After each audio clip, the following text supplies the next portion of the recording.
Hermanos, buenos días, ¿cómo están? Dios les bendiga.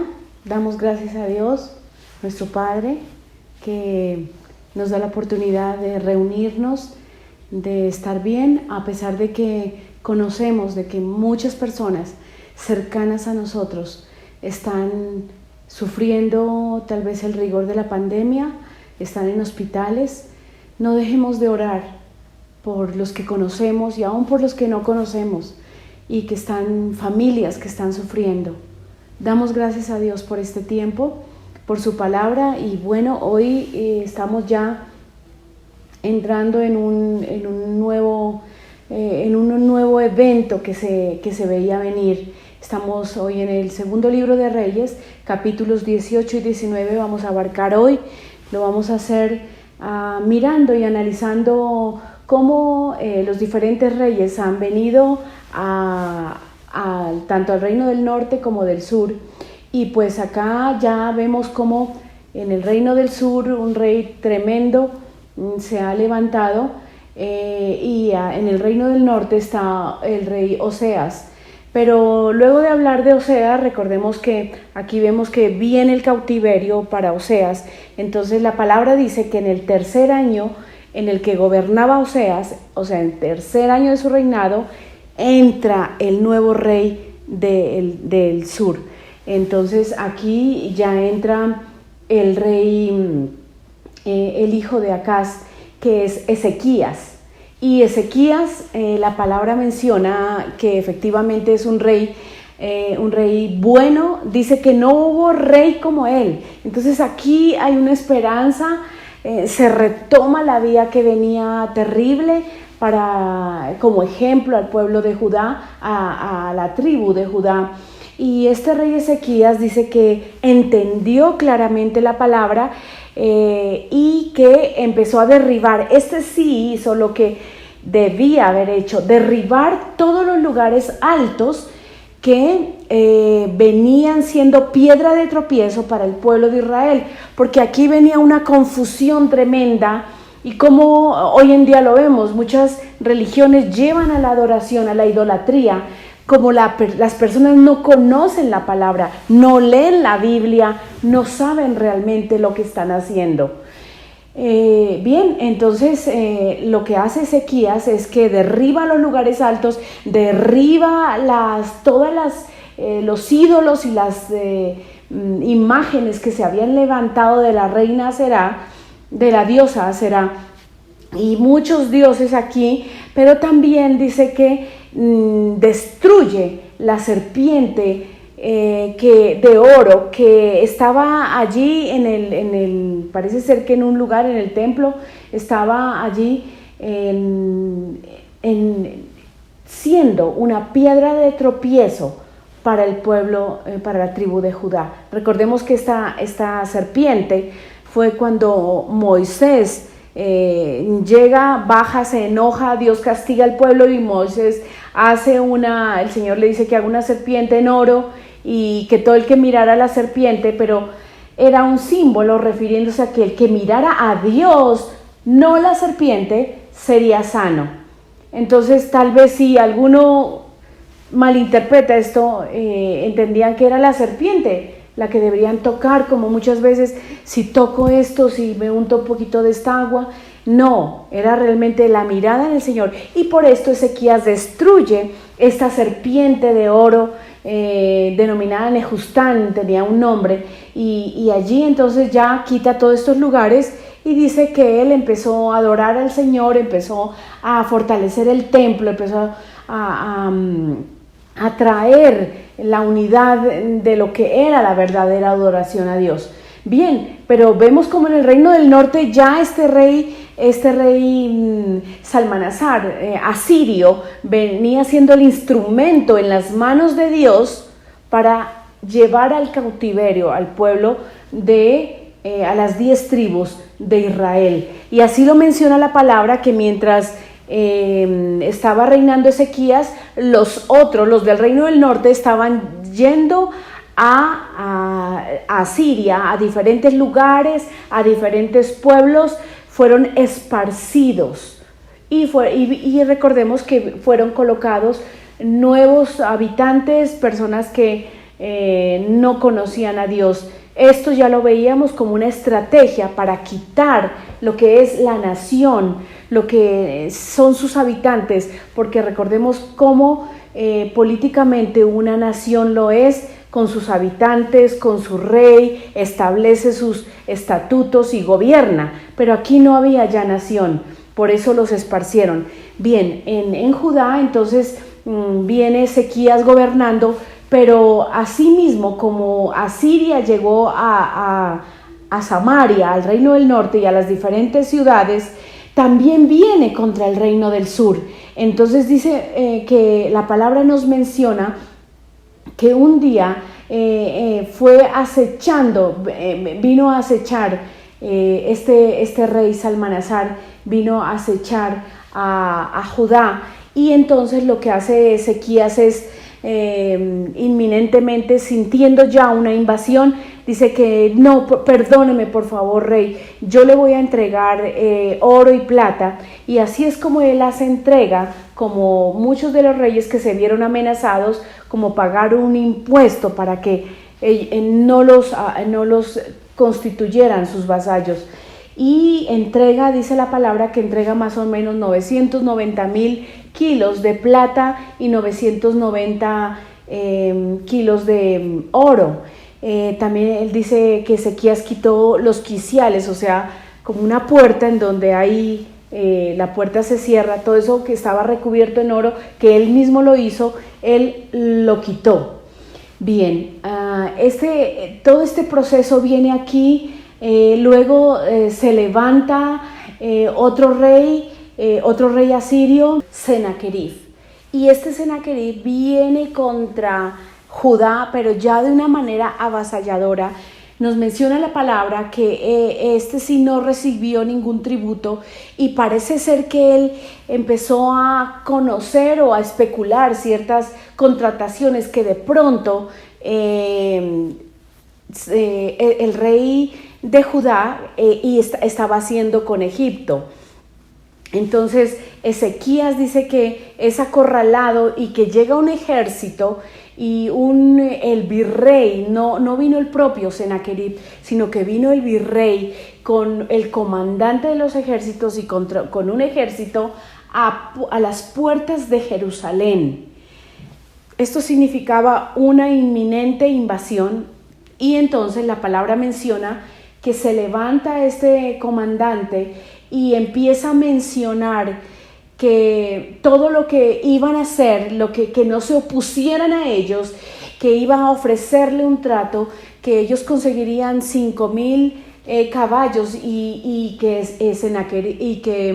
Ezequías consiguiera alguien que montara estos, como un trato de unidad, pero inminentemente vendría la invasión hacia Judá.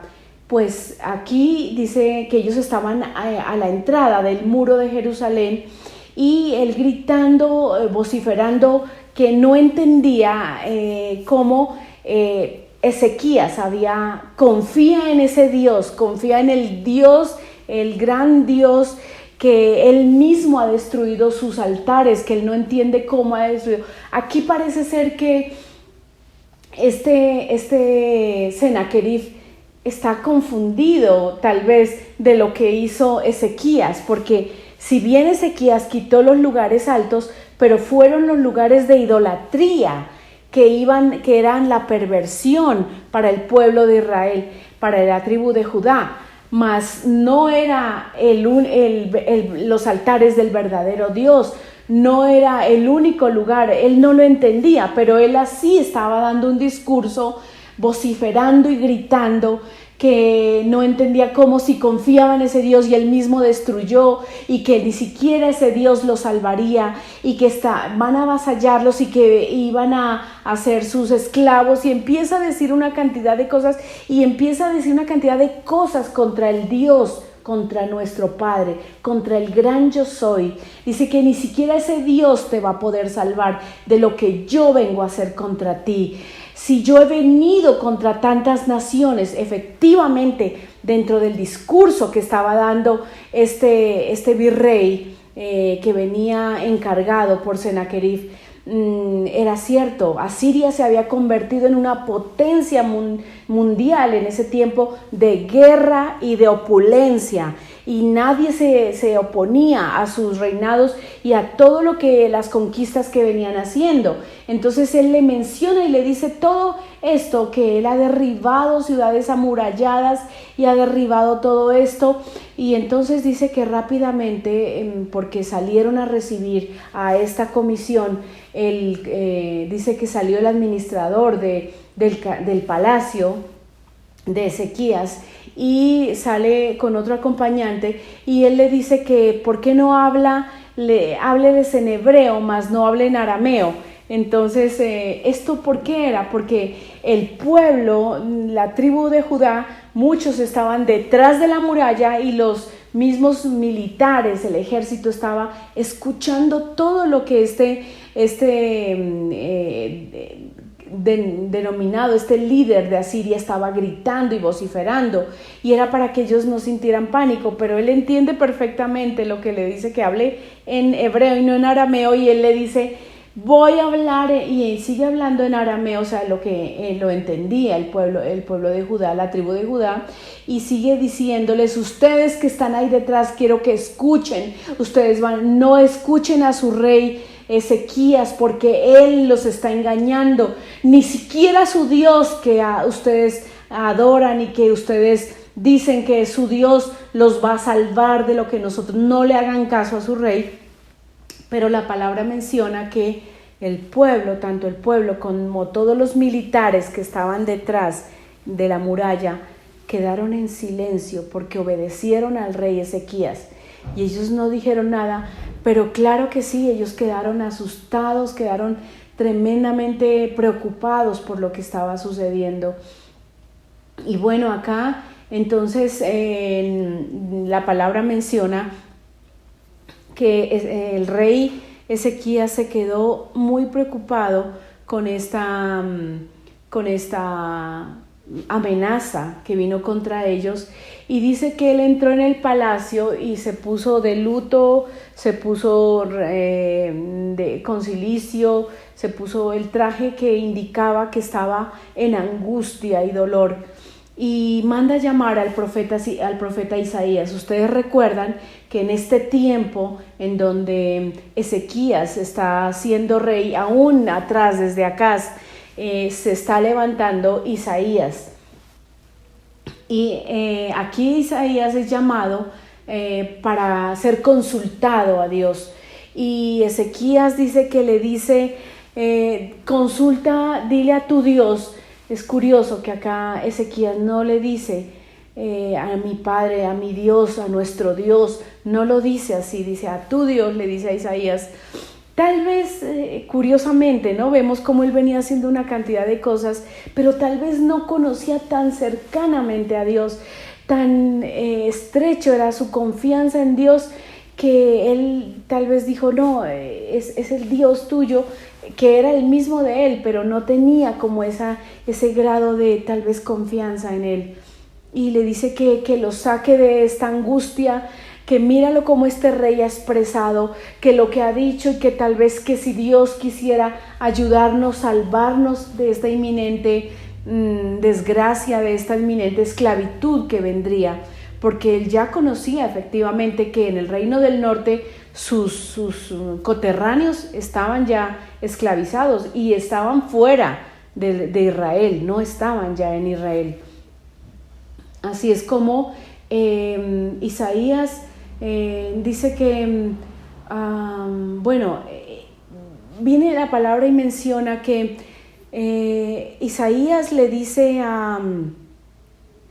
a Ezequías que viene palabra del Señor, y una palabra bien hermosa. El Señor, a través de unas figuras literarias muy lindas, empieza a decirle todo lo que él mismo está haciendo, y empieza a decir lo que él iba a hacer. Ezequías ha recibido una carta para completar de este rey Sennacherib, y en esta carta menciona que que ni tu Dios te va a salvar, ni creas que esto, y empezando a retar a Dios, ni el Dios que tú crees que es, empieza a retar a Dios de una manera terrible, una manera atrevida, este rey, y que incluso el mismo Dios lo ha mandado a destruir a este pueblo.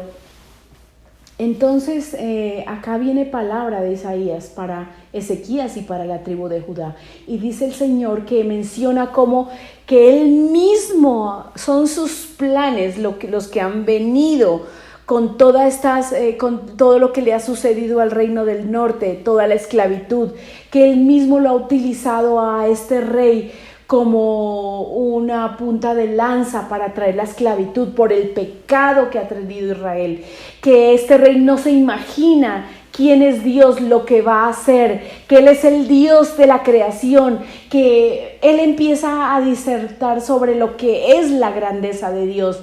Y dice el Señor a través del profeta Isaías que lo que va a hacer con este rey Sennacherib, dice que le va a colocar una argolla y le va a colocar también en su boca como un bozal, digámoslo así, en esclavitud, y que él mismo por lo que ha dicho y por su altivez y su orgullo, él mismo se encargaría de traer justicia y juicio para este rey, y que él salvaría a la tribu de Judá.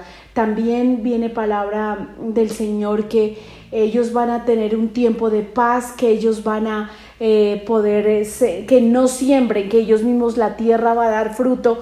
Es una palabra tan hermosa para la tribu de Judá, de esperanza, de que ellos pueden estar tranquilos por ahora, porque la historia sigue.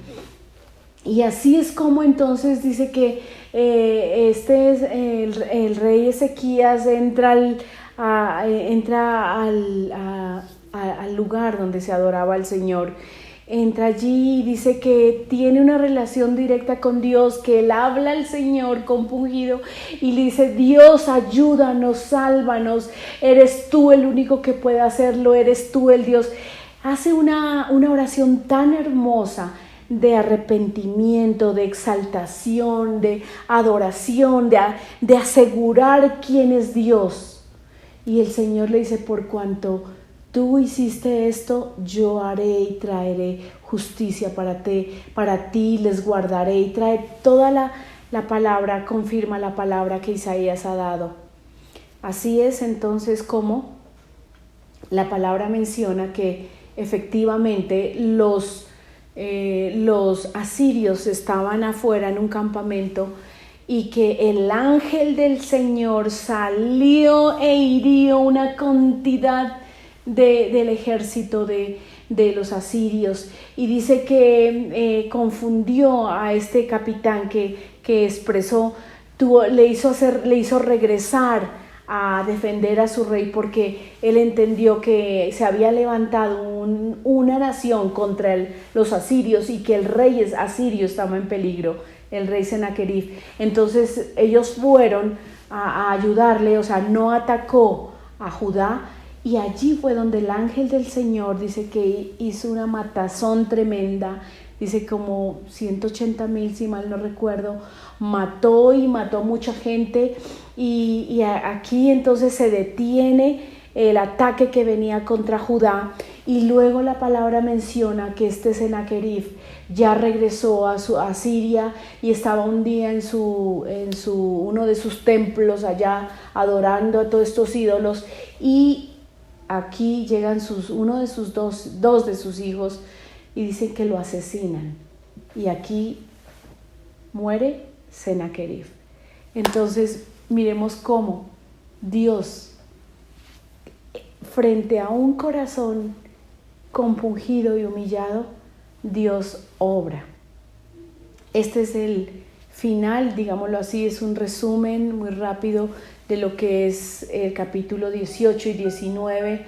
La semana entrante miraremos el capítulo 20. ¿Y qué vendría? Ezequías gobernó durante 29 años. El Señor le permitió, él entró a su reinado a los 25 años. Y la gracia del Señor fue con Ezequías. El Señor lo bendijo. Y pues bien, hermanos, podemos decir que Dios es un Dios de bendición, de misericordia. Podemos decir que este gobernante ha consultado a Dios. Podemos decir que Ezequías se acercó al único Dios, no como hoy en día hacen algunos políticos que van a una iglesia cristiana a hacer que son cristianos, o se convierten a tal iglesia por tal. No es así. Dios sabe y conoció el corazón de Ezequías, que no era estratégico ni simulando que era se acercaba a Dios, sino que verdaderamente amaba a Dios. Damos gracias a Dios porque hoy yo puedo conocer, ¿saben, hermanos? A ese Dios de misericordia, a ese Dios que nos perdona. Yo te digo una cosa, en verdad, si hoy tú estás pasando por un tiempo duro y difícil, y aún si tú vislumbras, vuélvete a Dios. Vuélvete a Dios. Clama a Dios. Y si tú no lo conoces, dile: aquí estoy. ¿Tú eres real? Como muchos un día lo hicimos tal vez. Y Dios se desbordó en bendición. Es lo que yo he podido ver en mi vida, en mi familia, en mi empresa. Dios es un Dios de bendición, hermanos. Y aún si hoy tenemos problemas, yo sigo confiando en el Dios, yo sigo confiando en nuestro Padre. Damos gracias a Dios, hermanos. Vamos a orar. Luego viene la alabanza, la predicación del pastor. Y bueno, damos gracias a Dios. Padre, gracias por tu palabra. Gracias por este tiempo que tal vez empieza a hacer flaquear muchos en la fe. Muchos empezamos a ver, Señor, tal vez como oscuridad, y como que se empieza a nublar, nuestro futuro no es tan claro. Pero yo te digo hoy, Padre, tú eres Dios soberano, poderoso. Tú te mostrarás a los que te aman, a los que te aman de verdad, Señor. Tú harás la diferencia. Confiamos en ti. Tú eres nuestro Padre Celestial. Tú eres nuestro Dios, el único. No hay ningún otro intercesor entre Dios y los hombres. Tú, Jesucristo y tu Espíritu Santo, Señor. Gracias. Te amamos, Padre. Gracias por este tiempo, Señor. En el nombre de Jesús. Amén, hermanos. Dios les bendiga. Nos vemos la semana entrante.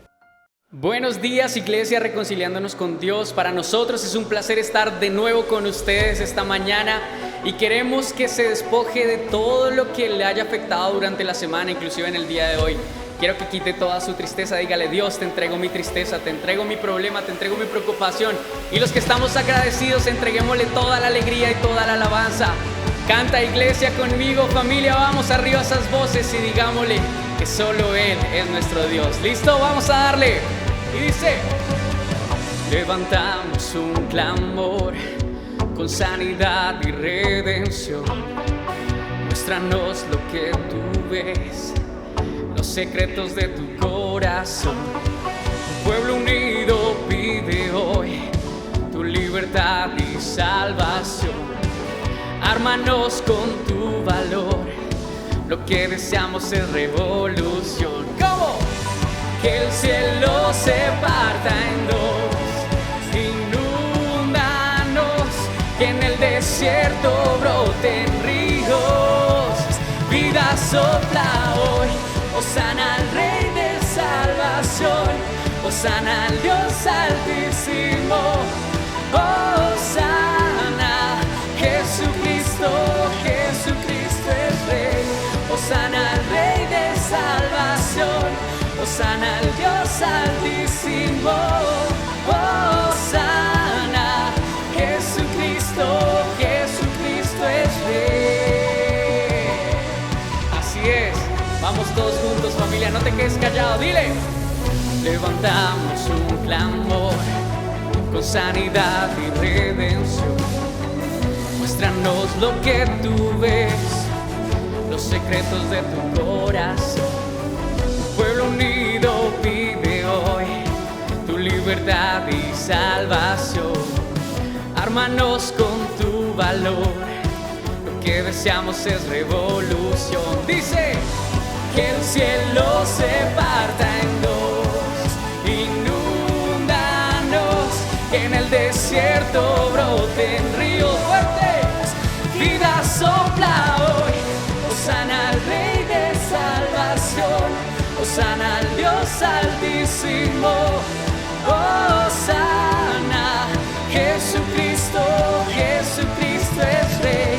Hosana al Rey de salvación, hosana al Dios altísimo, hosana, Jesucristo, Jesucristo es Rey.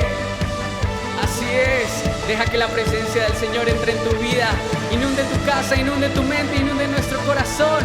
Vamos a gozarnos. Porque solo tú, Señor, mereces la gloria, la honra, el poder, la alabanza y la adoración. Dice: Hosana, Hosana, Hosana al Rey. Hosana, Hosana, Hosana al Rey. Vamos. Hosana, Hosana, Hosana al Rey. Hosana, Hosana, Hosana al Rey. Hosana al Rey de salvación, hosana al Dios altísimo, hosana, Jesucristo, Jesucristo es Rey. Hosana al Rey de salvación, hosana al Dios altísimo, hosana fuerte, Jesucristo, Jesucristo es Rey. Hosana al Rey de salvación, hosana al Dios altísimo, hosana, Jesucristo, Jesucristo es Rey. Hosana al Rey de salvación, hosana al Dios altísimo, hosana, Jesucristo, Jesucristo es Rey.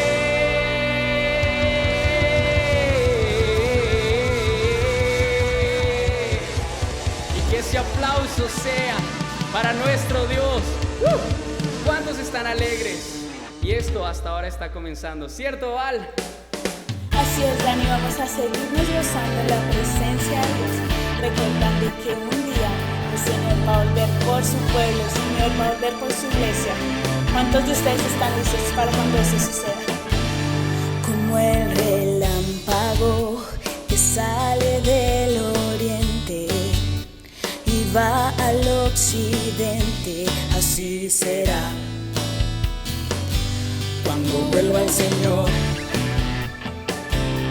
Como un ladrón que viene en la noche y nadie los espera, así será cuando vuelva Jesús. Él volverá y a su gloria me transformará, regresará y en una nube me arrebatará con poder y gran gloria. Cristo Jesús volverá, Él volverá.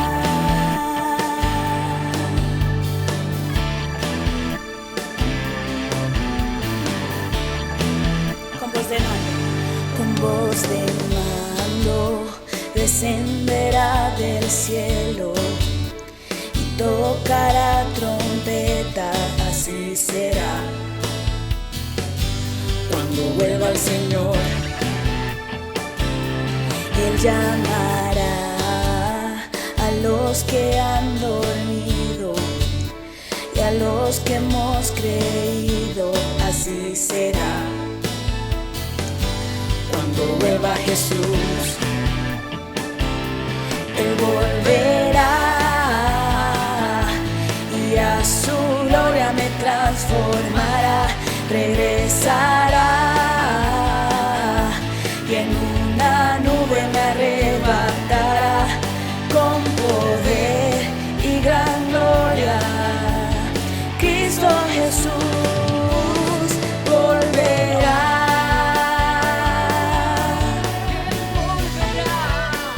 ¿Cuántos están listos para cuando el Señor venga?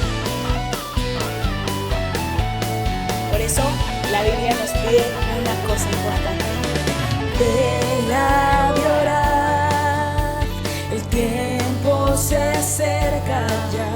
Purifícate en Él, conságrate a Él, que tu Señor volverá.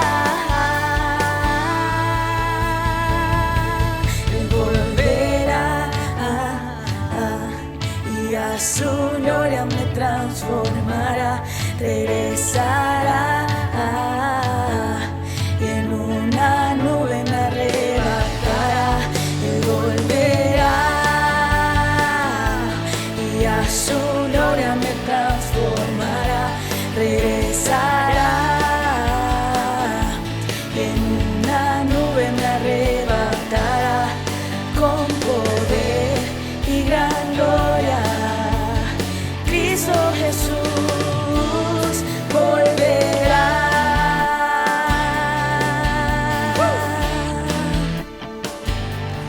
Él volverá. Yo lo estoy esperando. Volverá. Ahora nos quedamos con una palabra poderosa que sé que va a llegar al corazón y a las vidas de ustedes. Dios los bendiga, iglesia. Muy buenos días, amados hermanos y amigos, una vez más para escuchar la predicación de la palabra del Señor. ¿Qué tiene Él hoy para nuestras vidas? Una pregunta: ¿es usted una persona que duda de Dios? Y esta pregunta se la estoy haciendo no solamente a aquellos que no están como creyentes militando en el cristianismo, también se la estoy haciendo a usted, amigo, amiga cristiana. ¿Tiene usted dudas acerca de Dios? ¿Ha tenido dudas? Ayer leía en una de las redes en la que se intercambian diálogos acerca del cristianismo, de la palabra de Dios, que una persona escribió: no entiendo por qué aquí se están formulando estas preguntas. Es imposible que un cristiano que ha leído la palabra de Dios, una persona que está en el cristianismo, tenga dudas acerca de Dios y tenga inquietudes con la palabra. Saben que esa es una afirmación que, con el debido respeto hacia esa persona, es ligera. Todos pasamos por momentos de duda, creyentes y no creyentes.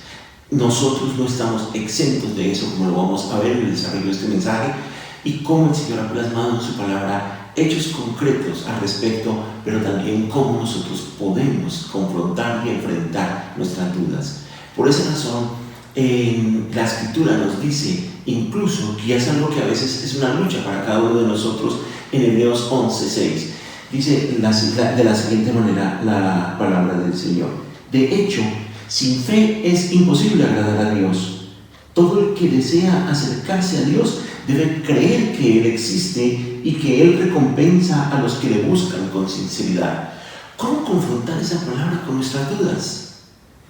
Carl Friedrich Buechner es un hombre de 94 años de edad que durante más de 60 años ha ejercido como escritor, novelista, poeta, y también es un teólogo y predicador cristiano presbiteriano. Él, acerca de las dudas, lanza un pensamiento en su libro Ilusiones que dice así: ya sea que tengas fe en que hay un Dios o en que no lo hay, si no tienes dudas, te estás engañando a ti mismo o estás dormido. Las dudas son el hormiguero de la fe, la mantiene despierta y en movimiento. Y esto lo hace un hombre que durante varios años estuvo liderando una capellanía a la que asistían personas que, entre comillas, demasiado cultas, que para ellos les era difícil comprender todo acerca de Dios. Y en la necesidad de poder pastorearles, de poder enseñarles, de poder confrontar también sus pensamientos y darles una respuesta bíblica, él ha escrito varios libros y desarrolló sus estudios, del cual también surge este pensamiento. Por eso, tomando y a partir de esa base, de ese pensamiento, me he atrevido a apoyarme en él para titular este mensaje así: si como cristiano no tienes dudas, o estás dormido o te estás engañando a ti mismo. Uno de los aspectos también importantes entonces que vemos acá es la necesidad de conocer a Dios para no tener dudas. Pero alrededor de eso surgen dos aspectos relevantes que es importante que tengamos en cuenta. La falta de un conocimiento profundo de nosotros mismos nos lleva a no poder tener un conocimiento acerca de Dios. Pero por otro lado, la falta de un conocimiento profundo de Dios nos lleva a no tener un conocimiento adecuado acerca de nosotros. Y dentro de lo que tiene que ver con ese conocernos mejor, viene un aspecto fundamental que estamos tratando en el día de hoy, que es la fe. La fe. Y aquí entonces es donde nos podemos preguntar, y creo que usted va a ir en el hilo de este mensaje preguntándose lo mismo. Una cosa es lo que yo estoy creyendo acerca de Dios y otra cosa lo que estoy viviendo. Por ejemplo, existe la posibilidad que yo esté creyendo y esté incluso enseñando a otros acerca de la soberanía de Dios, pero pase por momentos de duda acerca de si Él tiene todo el poder para intervenir en la situación específica que estoy viviendo. En Lucas, en el capítulo 7, en el versículo 19, encontramos una escena de un hombre que, siendo muy firme en la palabra del Señor, manifestó dudas. Estoy hablando de Juan el Bautista. Recordemos un poco. Juan el Bautista, el primer profeta después de 400 años de silencio que se encuentran entre el Antiguo y el Nuevo Testamento, el primer profeta que vuelve para revelar las verdades acerca del Señor Jesucristo.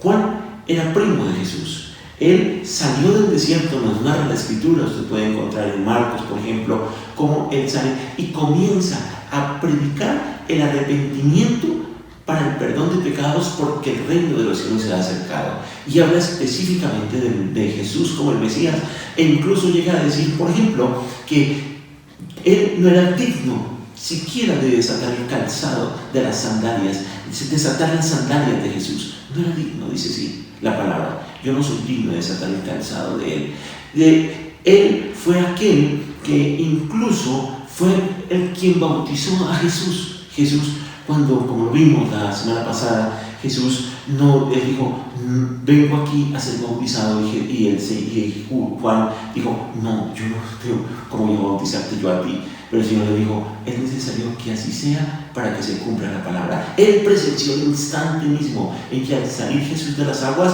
se escuchó esa voz del cielo de nuestro Padre Celestial y descendió el Espíritu Santo de Dios con forma de paloma, y el Señor, nuestro Padre, dijo, este es mi Hijo amado. Miren mis hermanos, en quien tengo complacencia. Ese Juan, estuvo allí. Ese es el Juan que dijo, es necesario que yo mengüe para que Él crezca. Es el Juan que vio cómo sus discípulos le abandonaban para ir a seguir a Jesús, y él no tenía ningún inconveniente porque sabía que Él no era el Mesías, que Jesús era el Mesías. Sin embargo, en el capítulo 7, versículo 19 de la Escritura, nos narra un evento estando Juan en la cárcel por causa de haber confrontado a Herodes acerca de su pecado de estar con la esposa de su hermano, y él estaba en la cárcel y este Juan nunca salió de la cárcel vivo. Él allí fue decapitado, y en esos instantes finales, miren lo que dice la palabra. Dice, Juan el Bautista envía a 2 de sus discípulos a Jesús para preguntarle, ¿eres tú el que había de venir o esperamos a otro? ¿Eres tú el que había de venir? Miren todo, después de todo lo que ha acontecido, él tiene dudas. Y es claro que en el versículo anterior, en el versículo 18, Lucas ha anunciado las noticias acerca del poder de Jesús para hacer milagros. Sin embargo, al enviar a sus discípulos a preguntarle, a interrogar a Jesús, que esto fue algo que se hizo de una manera pública delante de una multitud, él estaba manifestando esas dudas. Pero Jesús, ¿qué hizo allí en esta lucha que estaba teniendo Juan por creer en él?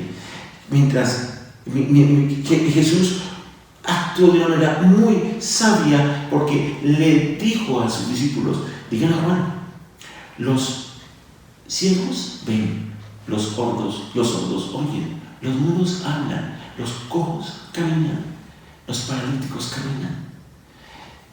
Y fue un momento muy especial para reafirmar públicamente a Juan en su fe.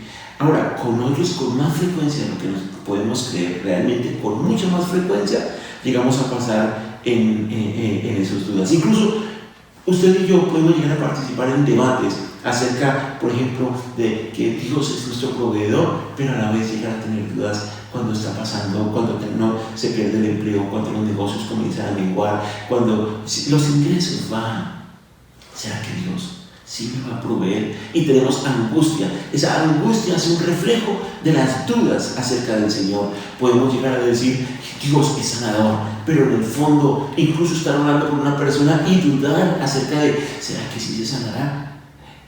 Aún en un hecho personal, el nuestro, Dios es sanador, pero en el fondo esa angustia, buscando uno y otro medio para procurar ser sanos de nuestra enfermedad. Las dudas nos asaltan a creyentes y a no creyentes. Vamos a mirar 4 posibles causas de las dudas. La primera, puede que nos resulte difícil creer debido a un sentimiento genuino de incertidumbre intelectual.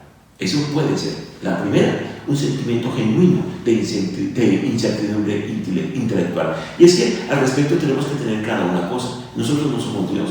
Dios es eterno. ¿Sí? Dios no tiene límite, Él está en todo, Él es omnisciente, o sea, conoce todo, omnipresente, está en todas partes. Usted y yo no, nosotros somos seres limitados y seres finitos. La inteligencia de Dios no la podemos igualar. Somos inteligentes, y aún el hombre más inteligente no logra llegar a una pequeña parte de la inteligencia que tiene nuestro Padre Celestial. De hecho, en Isaías 55, en los versículos 8 y 9, el Señor se refirió así a través del profeta a su pueblo, diciendo: porque mis pensamientos no son vuestros pensamientos, ni vuestros caminos mis caminos, dijo Jehová. Como son más altos los cielos que la tierra, así son mis caminos, más altos que vuestros caminos, y mis pensamientos más que vuestros pensamientos. Hay momentos en los que a nosotros nos es difícil tener fe debido a que tenemos dificultades para entender intelectualmente lo que la Biblia afirma acerca de Dios. Es entender que Dios puede llegar a proveer algo en medio de cuando las posibilidades están totalmente humanamente acabadas. Entender que Dios podría sanar, entender que Dios puede intervenir en la condición actual de nuestra nación, que puede intervenir en la condición de una pareja que está tomando la decisión de disolverse.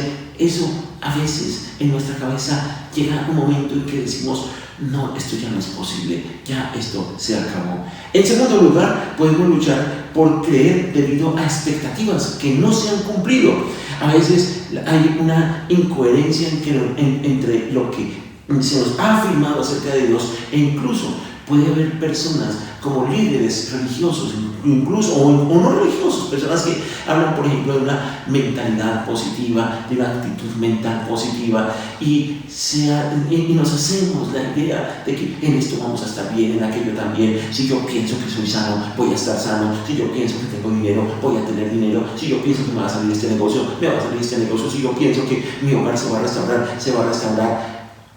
O aún, como ocurre con los teólogos de la prosperidad, venga, pacte, haga esto, y su hijo va a salir de las drogas, usted va a conseguir trabajo, sus ingresos van a mejorar, usted va a ser un multimillonario, confiese que usted va a tener una empresa que va a tener sede en todas las partes del mundo. Y cuando las expectativas no se cumplen, comenzamos a tener dudas acerca de la realidad del Señor. Le indilgamos a Dios cosas que no son cuando nuestras expectativas no se cumplen.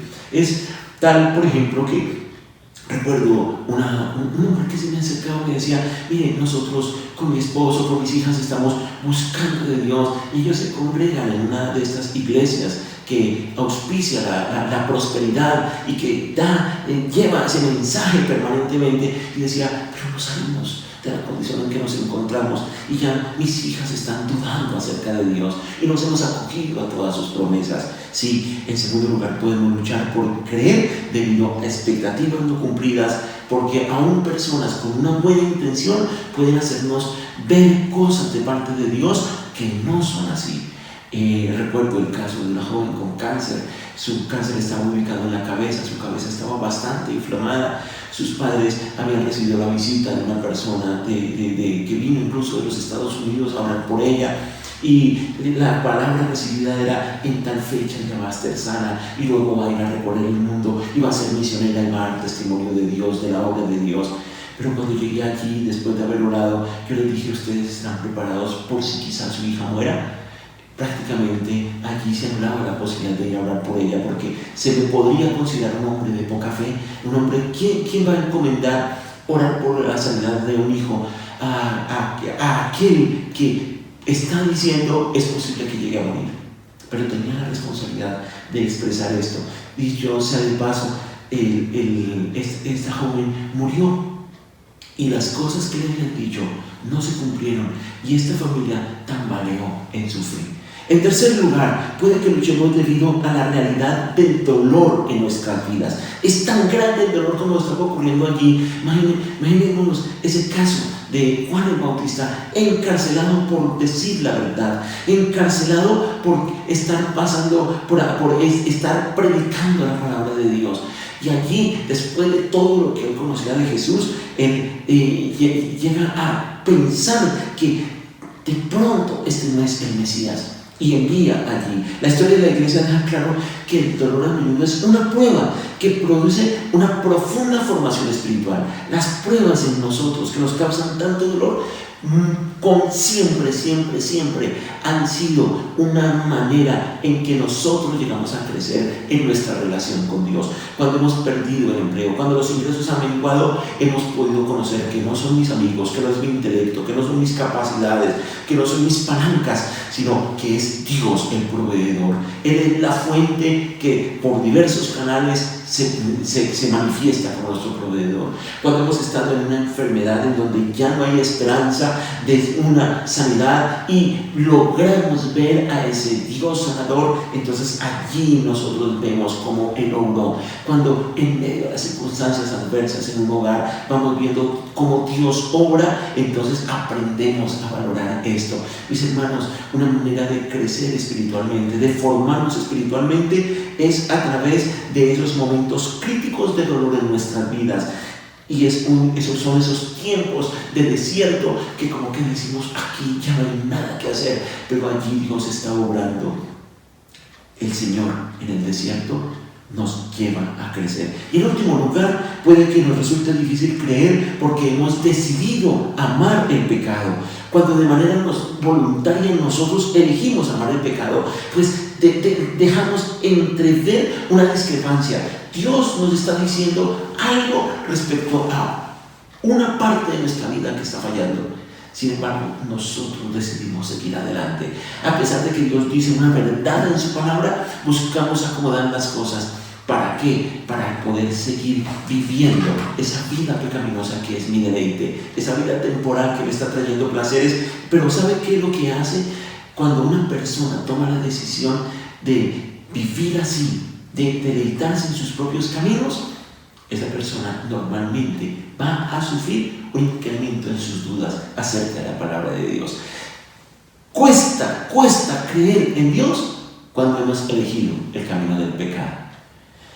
aunque somos llamados nosotros como creyentes, santos en la palabra del Señor, sin que hayamos muerto aquí en vida, y usted lee las cartas, por ejemplo, el apóstol Pablo, que se dirige a iglesias como Corinto, dice a los santos, a los escogidos, a los elegidos por Dios, y luego comienza a trazar una serie de cosas acerca de una vida que no es correcta, aunque nosotros somos llamados santos, porque hemos sido separados para Dios, porque estamos apartados para vivir una vida conforme a sus propósitos. Esto no nos impide a que nosotros lleguemos a tomar decisiones que sean equivocadas, decisiones que lleguen a ser incoherentes frente a lo que sabemos, creemos de Dios y lo que vivimos. Ahora, ¿cómo responder a nuestras dudas y a esa desconexión que se presenta con Dios? Todos vivimos en ese perpetuo conflicto con nuestra incredulidad. No hay una persona que pueda decir, yo tengo una fe incólume. Ante todo, nosotros debemos tener presente dos aspectos antes de ir a trazar tres maneras en que podemos responder. Quiero hacer énfasis en estos dos aspectos. Primero, no hay soluciones sencillas para superar estas luchas, para superar nuestras dudas. No es que hoy con este mensaje usted ya mañana no tiene una duda. No hay soluciones sencillas, como tampoco hay fórmulas fáciles para erradicar la duda de nuestras vidas. Por eso vamos a mirar que cuando nosotros nos confrontamos con esas dudas que tenemos, no pasamos de largo las dudas y decimos, Dios, la palabra dice de Dios esto, pero yo estoy viviendo esto y yo estoy viendo esto y yo tengo esta duda. Cuando esto sucede y nosotros decidimos confrontar esas dudas, entonces ya hemos dado el primer paso fundamental, y allí podemos entonces buscar estas tres alternativas. Una no excluye a la otra, se unen por sí mismas. Lo primero que debemos hacer es ser honestos con nosotros mismos. La escritura en Proverbios 4:23 dice así: sobre todas las cosas cuida tu corazón, porque de él mana la vida, porque este determina el rumbo de tu vida. Si no guardamos, si no cuidamos nuestros corazones, entonces allí se van almacenando dudas y las dejamos allí guardadas y comenzamos a tener una vida que es como una dicotomía en nuestras vidas. Vamos creyendo y afirmando unas cosas de Dios, pero son otras las que estamos viviendo. Esto va dañando nuestro corazón y el Señor está diciendo: no permitas eso. Confróntate a ti mismo. ¿Sí? Debemos ser honestos con nosotros mismos. Debemos estar atentos a lo que está ocurriendo allí en nuestros propios corazones, porque llega un momento en donde decimos: por acá no es, y abandonamos toda posibilidad de vida que el Señor nos ha prometido, de restauración, de reconciliación que Él tiene en su palabra para nosotros. Y aquí entonces, ¿cómo hacerlo? Debemos preguntarnos nosotros si realmente creemos lo que creemos con el intelecto, si realmente lo estoy viviendo. ¿Y cuál es? ¿Por qué se está presentando esa duda? ¿Y cómo puedo yo avanzar a eso? Por eso debemos estar dispuestos a pasar tiempo de reflexión personal, examinándonos para ver si nuestra creencia, lo que creemos de Dios, realmente lo estamos viviendo o no. Y qué bueno es cuando uno al finalizar el día toma ese espacio de tiempo y examina y dice: wow, hoy yo de la palabra, de lo que el Señor me ha hablado acerca de Él, tuve que enfrentar estas circunstancias, pero en verdad estoy dudando en este aspecto acerca de que Dios, en verdad, lo que dice de Él, lo que Él es y lo que Él puede hacer, efectivamente es así. Como también debemos estar dispuestos a admitir ante nosotros mismos dónde están existiendo esas discrepancias. Muchas veces hay áreas que focalizan más esos problemas y sobre las cuales podemos estar, digamos, conscientes directamente. Yo sé que tengo estas dudas, pero también hay otras en las que no somos conscientes, o incluso que no estamos dispuestos a reconocer que hay una incoherencia entre lo que afirmamos acerca de Dios y lo que es nuestra vivencia. En primer lugar, entonces, debemos ser honestos con nosotros mismos. En segundo lugar, debemos ser honestos con Dios. Porque muchas veces decimos, wow, pero ir a hablarle esto a Dios y manifestarle esto, de pronto Él va a decir, ¿cómo es posible que este mi hijo, tanto tiempo que lleva lo que ha aprendido de la palabra y esté en esta condición? ¿Cómo es posible después de que yo he hecho esto y esto por él, por ella? Venga a salirme con estas dudas, y a veces nos tapamos y allá nuestro corazón va almacenando cosas y no guardamos en el corazón lo que debe ser y guardamos lo que no. Pero aquí, en segundo lugar, nosotros debemos ser honestos con Dios. La Biblia está llena de ejemplos. Cuando miramos los salmos, por ejemplo, de esos 150 salmos, hay una gran cantidad que inspirados por Dios, hombres que pasaron por momentos de duda, de crisis, están manifestando abiertamente a Dios esa condición. Miren lo que pasó con el mismo Juan. Ya apartándonos de los salmos que son conocidos como salmos de lamentaciones, miren lo que ha ocurrido con Juan en el versículo 28. Allí vemos que él ha dicho, ¿eres tú el que había de venir? ¿O esperaremos a otros? ¿Sí? Pero, ¿qué hizo el Señor Jesucristo?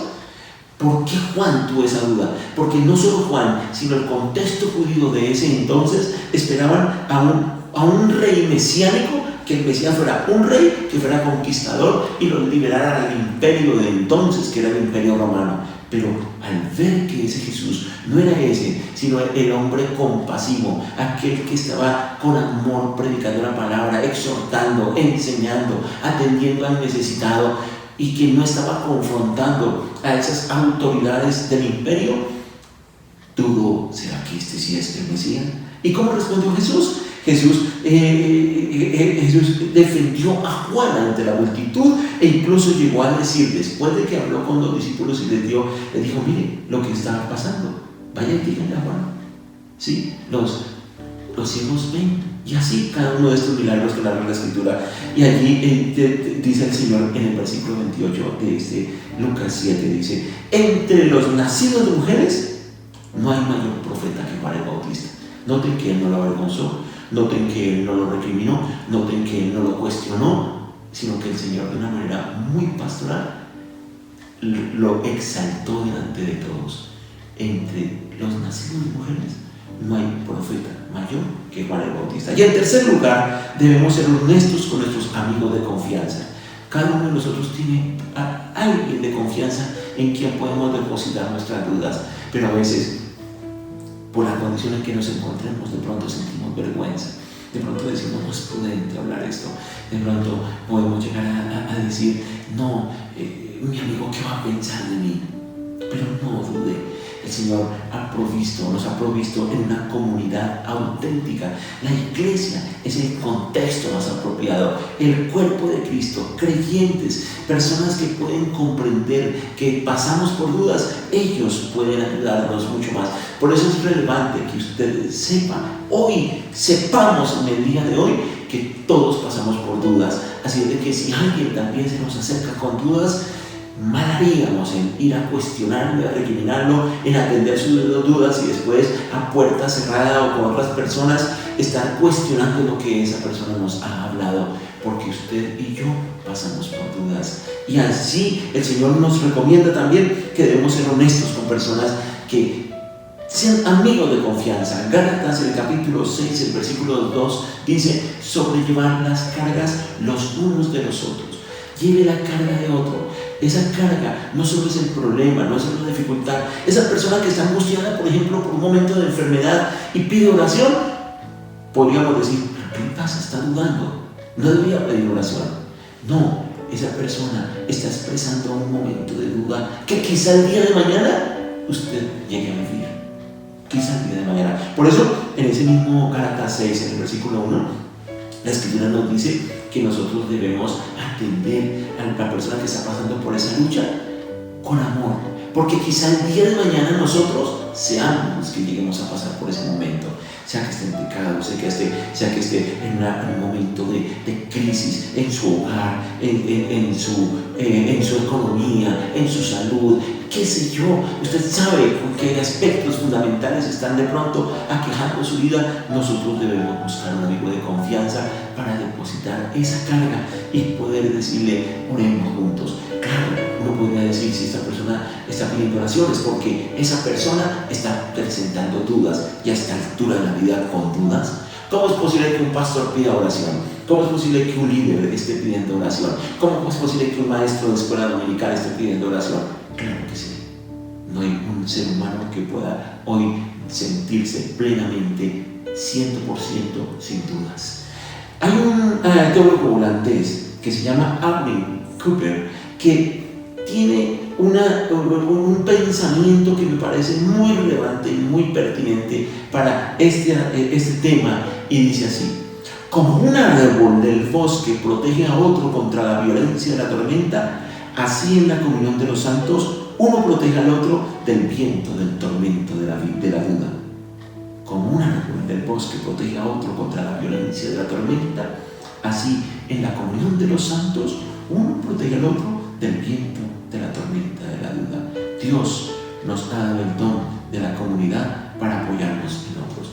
Precisamente en esta semana, en un estudio que adelanto con otros pastores, quien estaba dirigiendo ese estudio, el pastor Kim, lanzó la pregunta: ¿hay alguna inquietud y alguna duda al respecto? Estamos viendo todo lo relacionado con los pactos de Dios con el hombre, y el pacto antes de la creación, durante la creación, después de ella.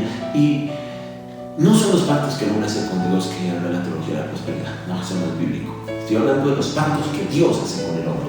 Y aquí, en ese estudio, pues yo quedé con una serie de inquietudes, y él dijo allí, estábamos por Zoom, y dijo: Pastor Gregorio, ¿qué pasa? Lo noto muy callado, ¿por qué no ha intervenido? Y entonces yo dije: en la medida en que va corriendo el tema, estoy aclarando dudas, pero quiero, ya que abre esta posibilidad, decirle: Pastor, tengo dudas, porque si bien se me han aclarado varios aspectos de la escritura relacionado con el tema de los pactos, también encuentro que hay cosas que aún no me son totalmente claras. Y ustedes dirán, le dije así al grupo de pastores que estábamos allí, ustedes dirán: ¿qué le pasó a Gregorio que ahora sale con esto? Pero fue muy hermoso saber que otros pastores también tenían dudas y que estábamos trabajando ese tema, y pudimos llegar a una conclusión. Y vamos a seguir investigando, vamos a seguir orando, vamos a seguir escudriñando la escritura, y la próxima semana nos reuniremos nuevamente para continuar trabajando con esto. ¿Qué de haberme quedado yo allá con esas dudas y haber de pronto enseñado ese tema pero con dudas en mi corazón, o haberlo dejado de enseñar por las dudas en mi corazón?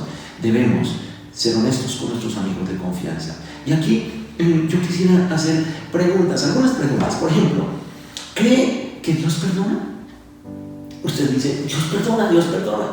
Pero quizá allá en el fondo de su corazón está dudando: no, yo creo que lo que estoy viviendo es porque Dios todavía, yo debo pagar por esos pecados que cometí hace un tiempo, por fallos pasados. Quizá esté viviendo esa ruptura en su fe. ¿Cree que Dios es un Dios bueno? O en su momento usted pensará: no, Dios para conmigo no todo, porque es que la vida que yo lleve, en cambio para con esta persona que lleva una vida que le sirve a Él, que le busca, que es una vida que trata de ser una vida de integridad, no, para con Él sí debe ser bueno, pero yo, esa vida que llevaba, ¿merezco eso? No. ¿Cree que usted es autosuficiente? ¿Sí? En donde considera: no, es que yo debo defenderme, aprender en la vida, yo tengo que luchar y salir adelante solo. Aprendí, y entonces me es difícil confiar en ese Dios que abre puertas, que abre caminos, ese Dios que ha dicho: busca primero el reino de Dios en su justicia, y todas las necesidades que tienes allá, de alimento, de vivienda, de abrigo, esas te serán suplidas. Creo, yo sé que eso no dice la palabra, pero yo tengo que por mis propias fuerzas sacar adelante esto. Hay dudas en creer que la oración hace la diferencia, y entonces no, yo no creo que, la verdad, yo llego a un momento en donde creo que la oración no es importante. Como pastor, veo que, por ejemplo, en ese aspecto, tristemente, muchas personas saben que podemos hablar con Dios, pero no tenemos una relación con el Señor. no tenemos esa confianza. Y tengo un problema y lo que menos hago es orar. Lo que menos hago es buscar dirección en su palabra. Lo que menos hago es confiar en otras personas que puedan llegar a darme un consejo sabio respecto a esa condición. Me cierro, yo no quiero no voy a atender absolutamente a nadie. Yo miro, además este problema ya a mi juicio ya quedó resuelto así. Y no luchan, no dan un paso. La Biblia dice, el reino de los cielos lo arrebatan los valientes, pero nos acobardamos. No enfrentamos nuestra condición, no salimos a enfrentar esas situaciones adversas.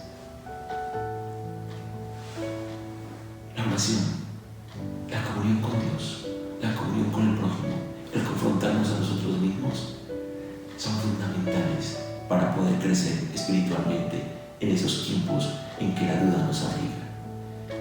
Permítame concluir que es importante entonces que examinemos nuestras creencias para ver si lo que afirmamos coincide con lo que estamos viviendo. Usted puede afirmar que Dios responde a las oraciones. Ora.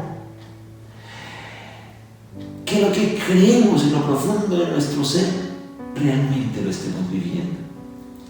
Parte de la formación espiritual implica que prestemos atención a cómo nuestras creencias coinciden con nuestras vidas, pero también debemos considerar cuál es la fuente de nuestras luchas y ser honestos con Dios, ser honestos con nosotros mismos y ser honestos con los demás.